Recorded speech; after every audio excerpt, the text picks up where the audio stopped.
Otto Rank is not a household name like Jung or Freud, but his ideas have quietly shaped modern psychology, therapy, and self-help. In this video, we'll be exploring his life, his very compelling and interesting ideas, and we'll take a look at how they can help you navigate challenges in life like anxiety, self-doubt, and to live a more authentic life. I'll start by introducing who Otto Rank was, then we'll take a quick look at his psychology, which is called will therapy, oftentimes. And then we'll look at his most prominent works, and then we'll dive a bit deeper into the framework of his psychology. And in the end, I'll give some practical ways to apply these concepts to your own life. So if you want to live a more creative, authentic, and meaningful life, you come to the right place. Let's dive in. He was born in 1884 in Vienna to a working class family. He was a brilliant and ambitious young man. He was largely self-taught and became really fascinated by philosophy, literature, and psychology. Rank's breakthrough came when he wrote a paper on psychological aspects of art, which he sent to Sigmund Freud. That caught his attention, and he subsequently invited Rank to join his inner circle. And for nearly 20 years, Rank was one of Freud's closest collaborators. He edited Freud's works, he applied psychoanalytical theory to art and literature, and he expanded the theory of the unconscious. But Rank's ideas eventually diverged a bit from Freud's, particularly the role that creativity and will plays, which led to a split in 1926. And despite all of this, Rank's work profoundly influenced fields like existential psychology, humanistic therapy, and he left a legacy that continues to resonate to this day. Otto Rank developed what we now know as will therapy, which is a distinctive approach in psychoanalysis that emphasizes the role of the individual's will to shape their experience and behaviors. And central to Rank's psychology is the understanding of human existence as a creative act. Three central themes, you could say, is firstly the creative will, which is to say that he believed that humans are inherently driven by this creative will, this drive to create, and not just in an artistic sense, but also in creating our identities, creating relationships, life paths, etc. Secondly, trauma of birth, which is this scar that everyone carries because we are here. And this is sort of a trauma that influences our lifelong struggle with separation, independence, and the quest that we have for feeling secure. The third is this life tension. And Rank believed that there's two tensions that we're constantly grappling with, which is the fear of life and the fear of death. And these concepts form the foundation of will therapy, which focuses on empowering individuals to harness their creative will and to overcome anxieties and to live authentically. And this approach has a marked significant departure from Freud's emphasis on unconscious conflicts, highlighting instead the proactive and creative aspects of our human nature. Now let's look at Rank's key works and see what they can teach us. The first is The Trauma of Birth, published in 1924. This book explores how birth marks our first experience of separation, a process which starts from birth and continues all the way till death, which is the ultimate separation. And this creates a foundational anxiety in man. And this anxiety, he believed, drives much of our behavior, from the way our relationships are formed to the way our creative impulses function. Secondly, Art and Artist, published in 1932. And in this work, he examines creativity as this fundamental human drive. He saw art as a way for individuals to assert their uniqueness and to confront existential fears. Third is Will Therapy and Truth and Reality.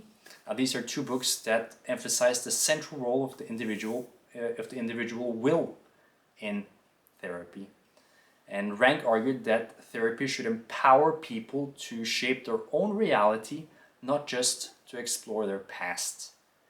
The fourth is Beyond Psychology, published in 1941, and this later work reflected on Rank's broader philosophy of life.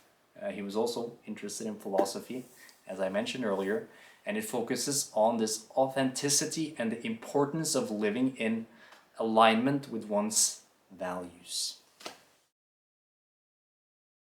Now let's look a bit closer at Rank's psychological framework, and there are four key ideas.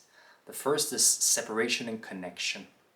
Now, Rank believed that much of human psychology comes from the tension between the need for independence and connection. And this sort of begins at the trauma we experience at birth, and it plays out in our relationships, careers, and our personal goals from there on. The second is that creativity is a lifelong drive. It's not just for artists, creativity. I mean, he believes that every decision that we make, from choosing a career to building a relationship, is an act of creation. And this need to create, and you can essentially see almost any action as creation in a sense, right? But this is what Rank believed is the way we leave a mark on the world, and hence its utmost importance.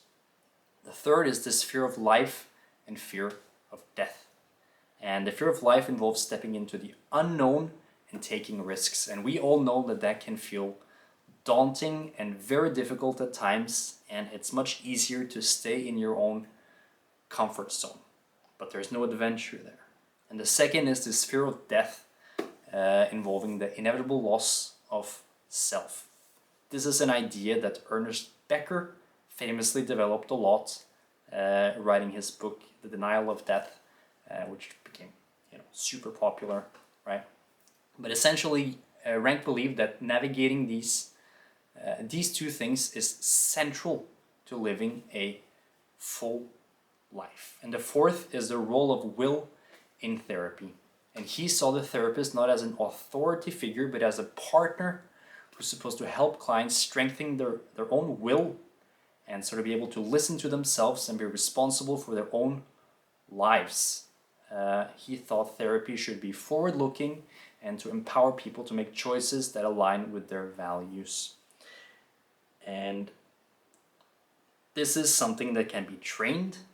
I mean, oftentimes you have an inkling of what it is that you need to do and want to do, but you don't do it. And every time you don't do it, you diminish your capacity for will. And every time you do it and you sort of step in the right direction, you're strengthening your will, and you are probably strengthening your ability to lead a life that is going to bring more joy and happiness. So how can Rank's ideas help you lead a fuller life? I'll give you 5 takeaways. The first is to embrace your anxiety.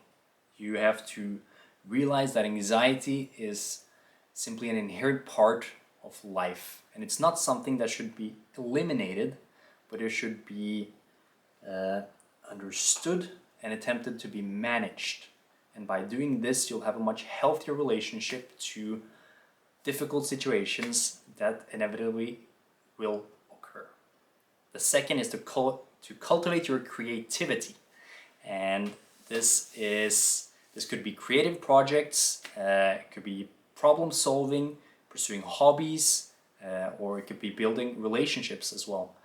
It's sort of a shift in perspective where you are trying to see yourself at all times as a creator.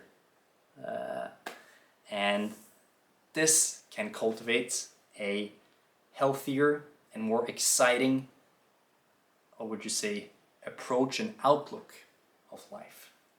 The third is to face your fears. We all have different things that we are afraid of, and taking small steps toward those things are crucial in transforming your life and building more confidence in yourself.